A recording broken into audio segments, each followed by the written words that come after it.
Hey guys, and welcome back to our Gregtech New Horizons series. So in the last episode, we set up our first version of our Platinum process in here. Platinum is something we'll need in our continuing mission to unlock the IV quest in order to move our whole base over here. We also did take our second trip to Mars to pick up chlorobenzene. I did go and collect the oil rigs and place them back in the overworld for oil, as well as just move around some of the miners and process some of our materials. We are currently just in the process of crafting up some more circuits for what we have planned today. And the first thing I'd like to start with today is actually radon. So we need these for the EV sensors and emitters, which we need in order to make our tier 3 rocket control computer. But in order to get radon, we need another large chemical reactor today, plus some plutonium and uranium.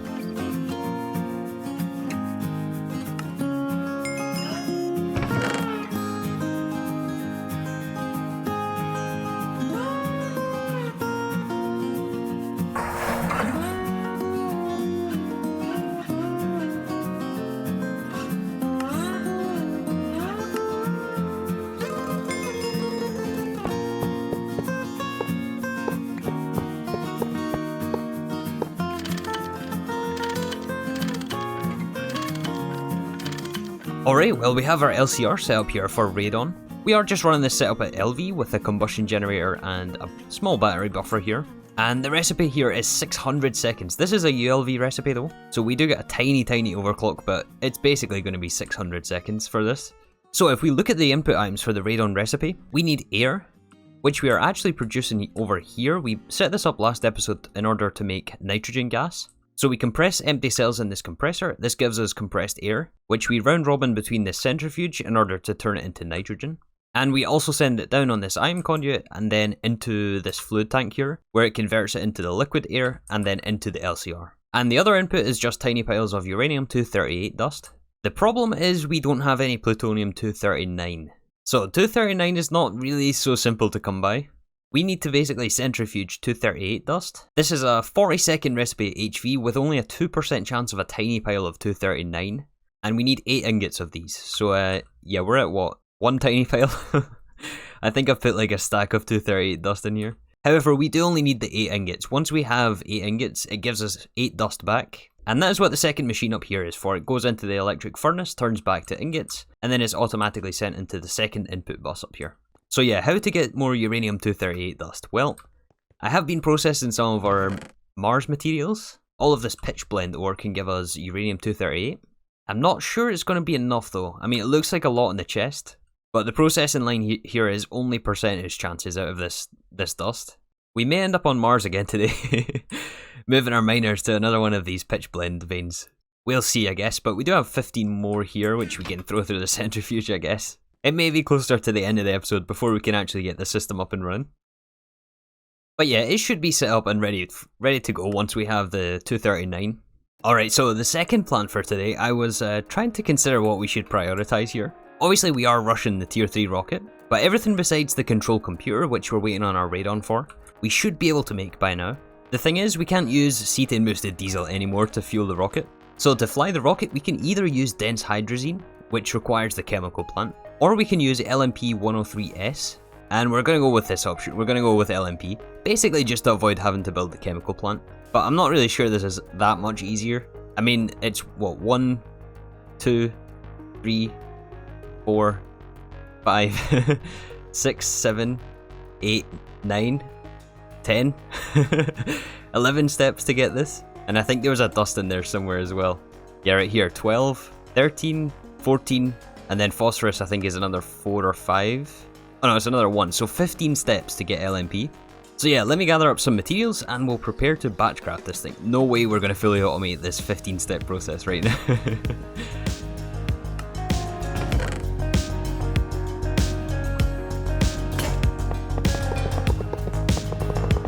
So I've added another LCR to our collection here, and this is just above our nuclear reactor. We're providing this with 1 amp, I think, of EV power. So this AX cable is probably overkill, but we had it sitting around anyway. And I've also went through one more time and pinned all the recipes here. This all starts with getting our hands on some phosphate dust. The easiest way I can see to do that is just to electrolyze some of this apatite dust. We have like, I don't know, 4,000 of this dust, and we get our phosphate, nice. So once we have phosphate, we electrolyze this once more into phosphorus, which is different. At least we're getting some oxygen this way as well. You know, it would make sense to do the apatite in the HV electrolyzer, and we'll do the phosphorus in this one. Now that we have the phosphorus dust, we combine this with 10,000 oxygen, circuit number 1, and you go in the input bus. Uh-oh. Oh, it worked. It was just that quick. I think because this is EV. Yeah, it's only 2 seconds at LV, so it's basically instant when we do it like this. We maybe should have made bigger input hatches here, but we really don't need that much of the dust. It gives us phosphorus pentoxide, which we then have to send through circuit 2 with 12 buckets of nitric acid. We are producing nitric acid over here in this LCR, so I think we're just going to borrow out of these machines here. I hope we have enough input backlogged for this. I mean, we should, right? This distillation tower doesn't run all the time. This should get us what we need at least.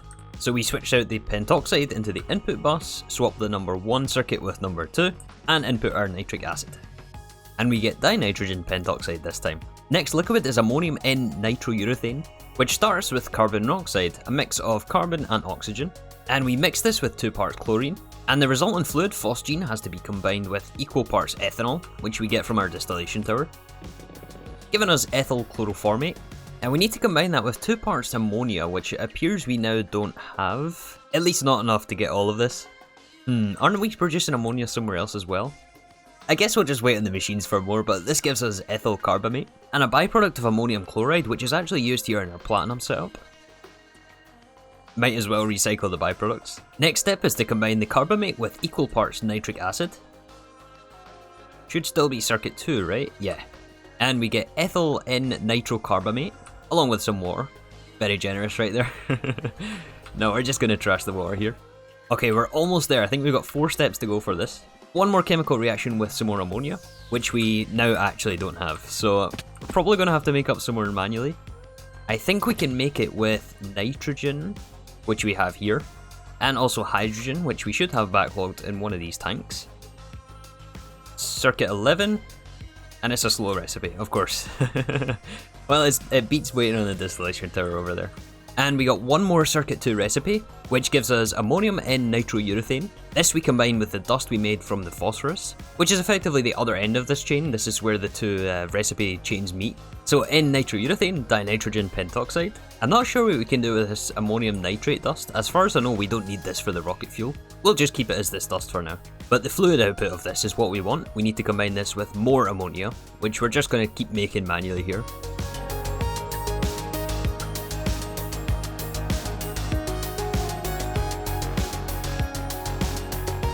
For the last chemical reaction, we need methane, also some water, circuit number 24 this time, and a little bit more ammonia as well.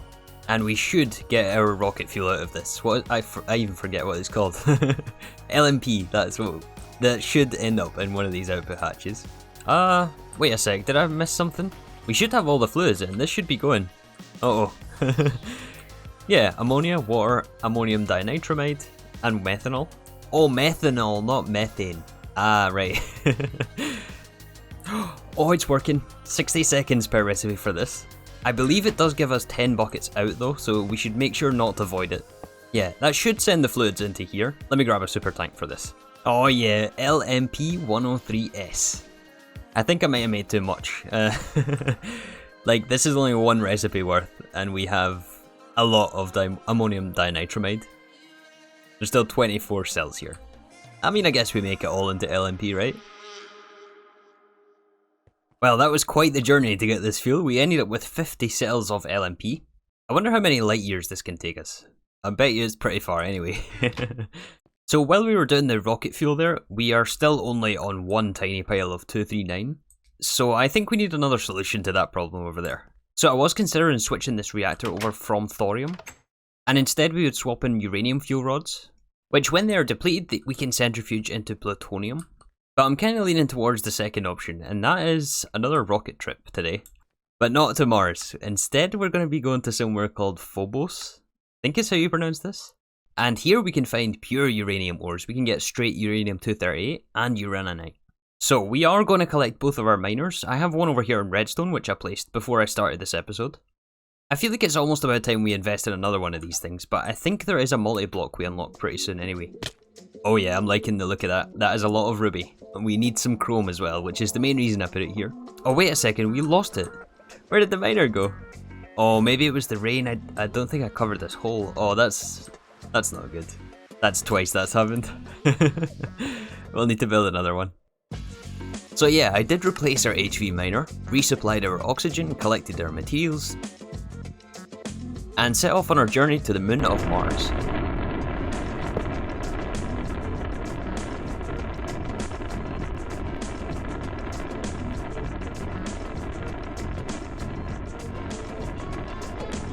This place almost looks the same as Mars, it's just slightly different colour rock.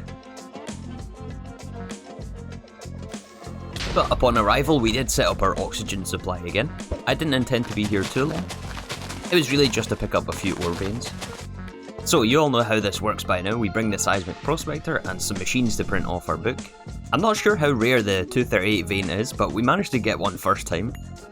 So that is where the HV miner ended up, and just to kill time while we were there, waiting on the miner, I decided to do some mining manually. Unfortunately, there was actually a quartz vein nearby, which, I mean, applied energistics is coming up very soon, so we're going to need a fair amount of quartz to get started in there. Although after I went back to refill the oxygen, I came back to this, and I kind of forgot to light up where we were mining. So I decided to go along the opposite direction and pick up some more bauxite, making sure to light it up this time. But we did eventually collect what we were after, and it's time to head back to the overworld.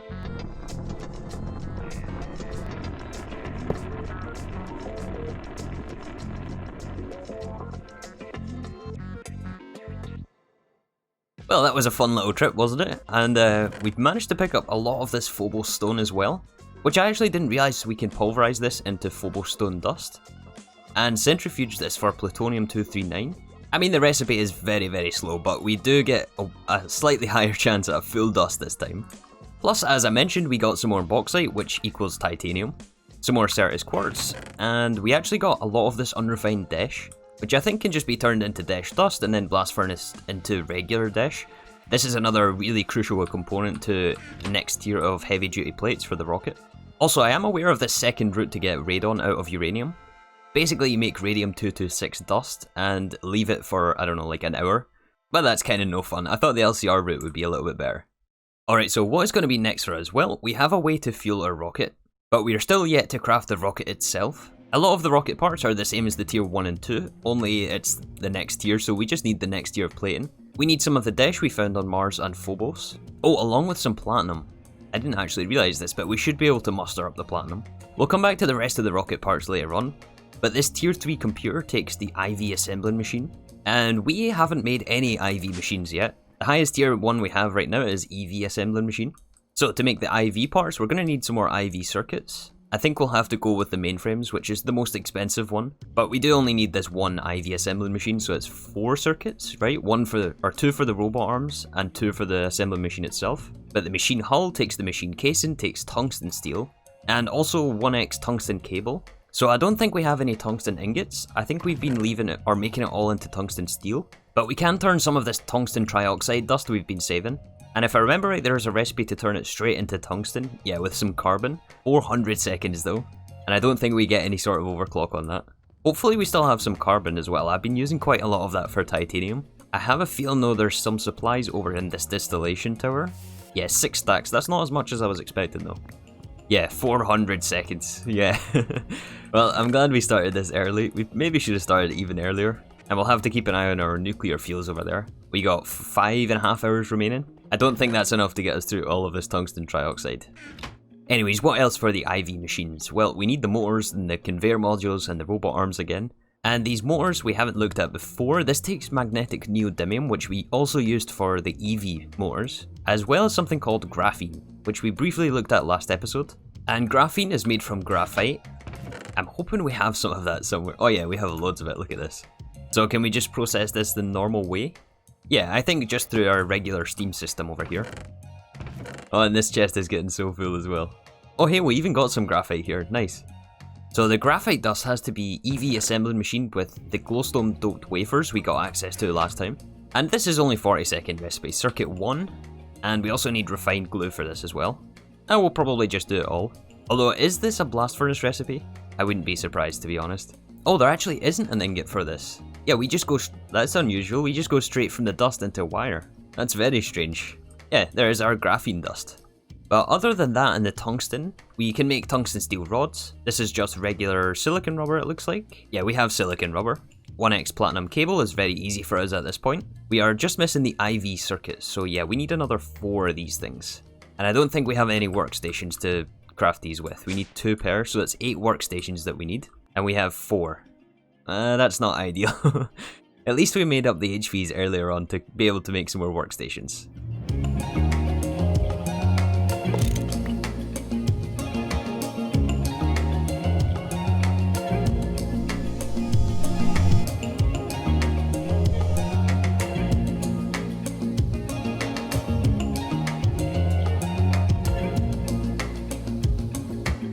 Aha, yes, 4 more IV mainframes. And some more of our tungsten is also finished. Let's get this through the vacuum freezer. So in order to coat this cable, we have to use polydimethylsiloxane pulp, silicon rubber, and also the polyphenylene, which we have been working on the last couple of episodes. There's no way to coat this with just regular rubber. And same goes for platinum as well. We have to use this method for the platinum cable. Man, this is some expensive tungsten cable right here. Wow. Okay, and we also have to make our IV machine hull, which means we have to swap the fluids with some polytetrafluoroethylene and some of our tungsten cable. And we get our first IV machine hull right here. Alright, yeah, this opens up the you're gonna hate these quests. Let's just dive right into these. Oh, I didn't look at the pump though. Okay, not surprising, it follows the same pattern as the rest of them. Okay, first though, the motors and pistons. So I made up some of the usual materials, some small gears, some plates, some rods. We got our tungsten cable. Oh, this is 2x tungsten cable. Oh no. Well, luckily we have some more tungsten, let me grab that. And we also need our graphene while we're here as well. I think this is 4x graphene wire. Yeah, this graphene is actually really expensive with the glowstone doped wafers, because this just takes so long in the blast furnace as well. This is even longer than the tungsten, it's 600 seconds. This is going to take 48 4x graphene wires, that is insane. That is so much graphene. And we'll be waiting on the blast furnace, so I guess actually in the meantime, let's open this tier 5 IV loot bag. Although, should we enchant it? This will delay getting our assembler machine, as we do need an extra motor for this. You know what, yeah, let's do this. Please give us components for this assembling machine. Make it worthwhile. Wow! Oh my gosh, we got ender tanks. And 2 robot arms, oh my goodness, that is so good. Advanced ender tank, is that different to regular ender tank? Either way, we have to unlock this with Thaumcraft, which we don't have. Oh, that is awesome. Plus, we got our robot arms, so we saved 2 IV mainframes as well. And by saving the robot arms, it means that we don't actually need to make 2 pistons right now. We, in fact, only have to make 6 electric motors now. Lock the recipes in the work table, although hopefully we will be using applied energistics soon to craft any more of these things. We'll use 2 of the motors for the conveyor module. No, 4 of these. We need 2 conveyor modules for the assembling machine. Make sure we pick them up for the quest. We also need the 1 electric piston. And finally, the pump. You're gonna hate this. Nope, the game's being generous to me. I think I've said that every tier. Okay, so now we unlock the quest for the IV assembling machine. And we have all the materials, it's just a matter of putting this all together. Oh, the first white machines, look at that. That is cool. How are we going to power this though? Well, that is the question. We're only producing 1 amp of EV, aren't we? So for now we're going to rely on the fact that we have battery power and just transform up from EV. But the assembling machine right now we can't actually use because, well, we don't have the materials for the rocket control computer. But to unlock the quest for this, we need to start on our heavy duty plating. But the plating I think we'll save for next episode. We're going to need a lot of TNT here. I mean, we have over a stack. But we did use all the buffers for nitric acid today, crafting the rocket fuel. Yeah, we have no more ammonia, so we're going to have to run this distillation tower a fair number of times for this. And as you know, we do need a lot of dash for this as well. All of which is currently unprocessed, wherever that is. I think it's in this chest here. Yeah, this is our Mars one. Yeah, look at all this. All of this has to be processed. And it's a blast furnace recipe. Oh, great. Okay. Well, I guess we better start that right now. Yeah, and throughout this episode, after we got back from Phobos, I have been just centrifuging all of the stone, which I didn't actually realise had to be an HV recipe, so we've had to put it in the HV centrifuge over here. Still don't have any plutonium though. We've been really unlucky. But yeah, I'll keep processing all this between episodes. I'm hoping next time that we can get the tier 3 rocket and visit the asteroid belts. We do still need to make this fluid that's been taunting us for the last few episodes, this polybenzimidazole, and get our thermal pad in. But other than that, I don't think there's anything else stopping us from the asteroids and therefore moving bases, which I'm super, super excited for. So yeah, that is going to do us today. There may be a very small delay between this and the next episode. There's some things out of the game that I need to take care of, basically, so I'll see what I can do. But yeah, thank you so much for watching, and I'll see you all soon for some more Gregtech New Horizons.